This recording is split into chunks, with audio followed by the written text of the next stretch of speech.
ஒரு ஒரு அரசியல் கட்சியானது இவ்வாறாக ஒரு ஆய்வாளனை தேடி தருவது என்பது எனக்கு மிகவும் பெருமையாக உள்ளது.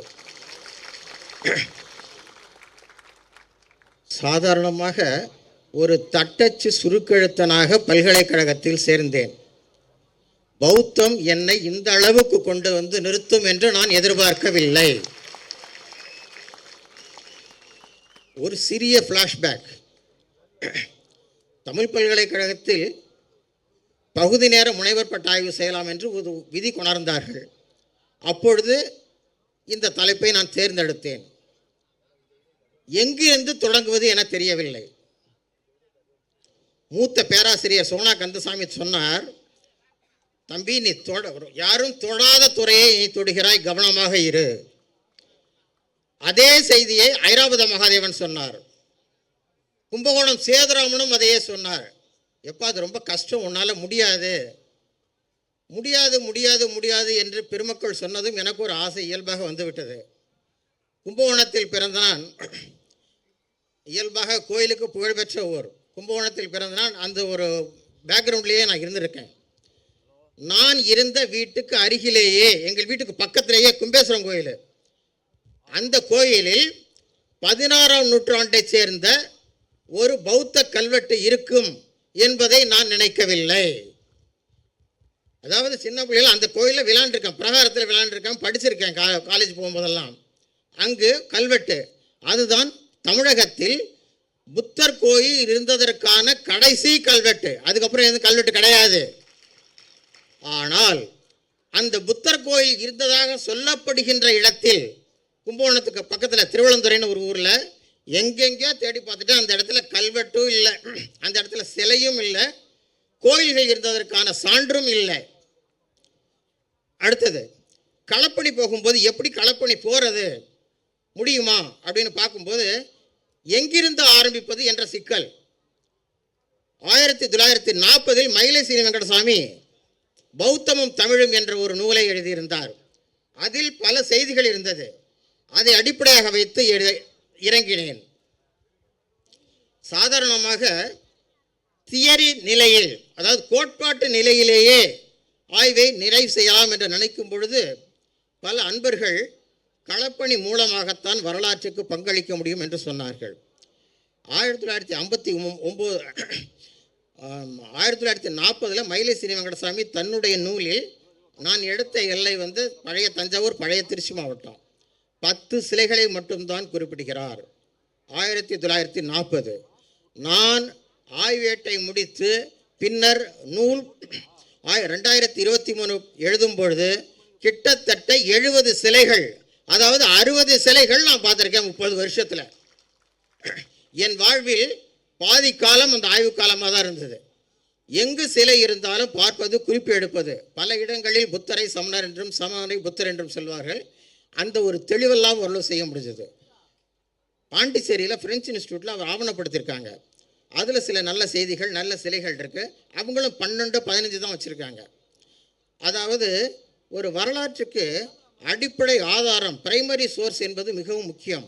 அந்த பிரைமரி சோர்ஸை நாம் தந்துவிட்டால் நமக்கு இப்போ எனக்கு பின்னாடி வரும் ஆய்வாளர்கள் அதை பல துறையில் கொண்டு மேம்படுத்த பெரிய வாய்ப்பு இருக்கிறது. அவ்வாறாக சிலைகள் என்று நாம் எடுத்துக்கொண்டால் அமர்ந்த நிலை, நின்ற நிலை.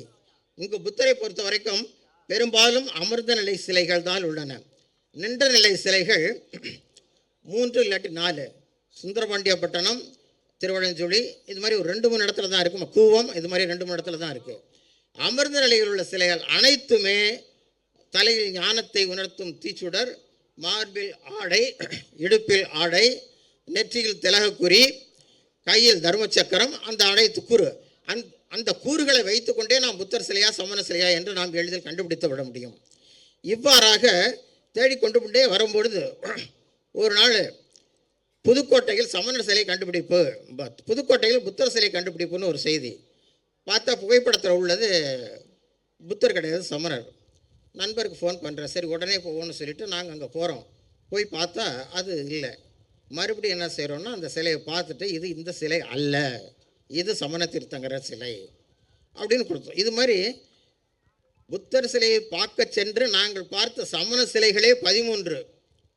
பிரெஞ்சு இன்ஸ்டியூட் ஆரம்பத்தில் எங்களை போகும்போது அவர்களுடைய ஆவணத்தில் பல புத்தர் சிலைகளின் புகைப்படங்களை வைத்திருந்தார்கள்.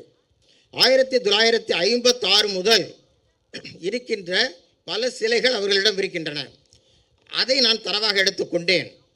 அதிலும் திருநாகேஸ்வரம், தஞ்சாவூர் இதை போல பல இடங்களில் வேறு சிலைகளை புத்தர் என்று பதிவு செய்திருக்கிறார்கள். அது அனைத்தையுமே நான் என்னுடைய நூலில் மிக தெளிவாக எடுத்து கூறியிருக்கிறேன்.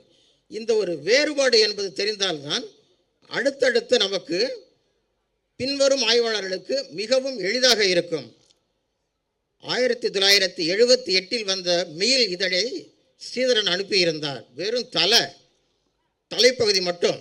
தஞ்சாவூர் பக்கத்தில் பெரண்டாக்கோட்டைன்னு ஒரு இடம் போய் பார்க்குறோம். சாம்பான்னு சொல்லி வழிபடுறாங்க. இவ்வாறாக பல பேரில் சொல்லி வழிபடுறாங்க.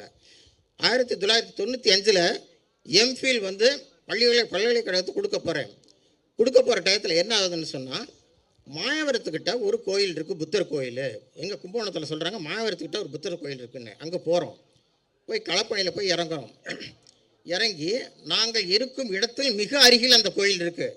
ஆனால் அந்த கோயிலை அவரை புத்தர் என்று அவர்கள் சொல்லவில்லை, ரிஷி என்கிறார்கள். இங்கே புத்தர் கோயில் ஒன்றும் இல்லை, நீ போகலாம் அப்படின்னாங்க. நாங்கள் வந்துட்டோம். அதுக்கப்புறம் பார்த்தா அடுத்தடுத்த எம்ஃபில் சப்மிட் பண்ணிட்டேன். அடுத்தடுத்து பார்க்கும்போது ரிஷின்னு சொன்னதை புத்தர். நான் கொஞ்சம் தெளிவு செய்து உள்ளே போய் பார்த்திருந்தால் அது புத்தர் என்று பதிவாயிருக்கலாம். இவ்வாறான சில விடுபாடுகளை நான் முனைவர் பட்ட ஆய்வின் போது சரி செய்தேன். என்னுடைய ஆய்வுக்கு பல நூல்கள் துணையாக இருந்தன. TN வாசுதேவராவ், மீனாட்சி, தமிழ்நாடு அரசு வெளியிட்ட நூல், ஏஷியன் ஸ்டடிஸ் சிவராமலிங்கம்னு ஒருத்தர் எழுதியிருந்தார். அதெல்லாம் எனக்கு ஓரளவுக்கு துணையாக இருந்துச்சு. எது எவ்வாறாக இருந்தாலும் ஒரு சிலையை படிப்பதோடு மட்டுமன்றி நேரில் பார்த்து பதிவு செய்து புகைப்படம் எடுத்த பின்புதான் நான் அந்த இடத்தை விட்டு நகர்வேன். அவ்வாறு செய்த நிலையில்தான் இவ்வளவு சிலைகளை பார்க்க முடிந்தது. இந்த அளவுக்கு பௌத்தம் பரவி இருந்தது என்பதற்கான ஒரு ஆதாரத்தை நம்மால் கொடுக்க முடிந்தது. காரணம், ஆரம்பத்தில் எங்கு பார்த்தாலும் இங்கே சிலை இல்லை, இது ஐயனார் சிலை, இவ்வாறு திசை திருப்புதல் எவ்வாறாக பல இடத்துல நான் பார்த்தேன். இவ்வாறாக இருந்தபொழுது எனக்கு தமிழ் பல்கலைக்கழகத்தை நான் நன்றியோடு நினைவு கூறுகிறேன். தமிழ் பல்கலைக்கழகத்தில் பகுதி நேரமாக தான் பண்ணேன். அந்த பகுதி நேரத்தில் பண்ணும்போது பல்கலைக்கழக அனுமதியும் அந்த ஒரு பின்புலமும் தான் எனக்கு இதை ரொம்ப உதவியாக இருந்துச்சு. அடுத்தடுத்து வரலாற்றுக்கு இது ஒரு பெரும் பங்களிப்பாக அமையும் என்று நான் நினைக்கிறேன். இவ்வாறாக எனக்கு ஊக்கம் தரும் வகையில் எனக்கு இந்த விருது தந்த எழுச்சி தலைவர் அவர்களை நான் நன்றியோடு நினைவு கூறுகிறேன். நான் முன்னரே சொன்னது போல நான் ஒரு சுருக்கெழுத்தனாகவோ தட்டச்சு சுருக்கெழுத்தராகவோ பிற அலுவல்நிலை பணியாளராகவோ இருந்திருந்தால் இந்த இடம் வந்திருக்க முடியாது. என்னை வெளிச்சம் போட்டு காட்டிய அவருக்கு அண்மையில் 3 மாதத்துக்கு முன்பு இளவந்திகை திருவிழாவில் கூட எனக்கு ஒரு விருது வழங்கினார்கள். இவ்வாறான விருதுகள் என்னை ஓய்வு பெற்று 7 வருஷம் ஆக போகுது, என்னை இன்னும் சும்மா இருக்காதே என்று வேகப்படுத்துகிறது. கொஞ்சம் ஒரு அலுப்பு இருந்தால் கூட அதை பார்க்கும்போது என்னென்னா, நாளைக்கு அடுத்தது போய் பார்க்கணும்.